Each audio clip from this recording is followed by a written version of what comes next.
Now, we've talked about creating a trading playbook, right? But one of the things that's important to remember is that your playbook should also be determined by the style that you've chosen. So if you're a day trader, you remember we talked about your risk to reward is key. We talked about keeping solid psychology. Remember how important your mind is. It's one of the major portions that will make you successful. A success or a failure is what's going on in your mind. And of course, we had an entire episode about creating a great routine. These are non-negotiables.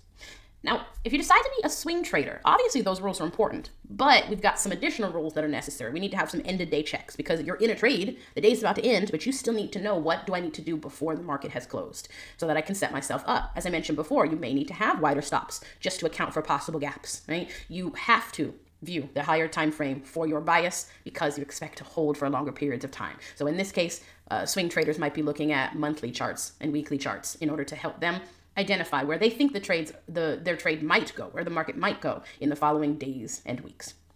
For our position traders or investors, weekly journaling is going to be a big deal, right? Instead of how the rest of us may do daily journaling, you're holding the position for a long time, but that doesn't mean you're not going to be journaling. You're not going to be analyzing, is it doing what I think it should be doing, right? We're focusing heavily on the trend. Is the trend still the same trend? This is your big picture trader right here, okay?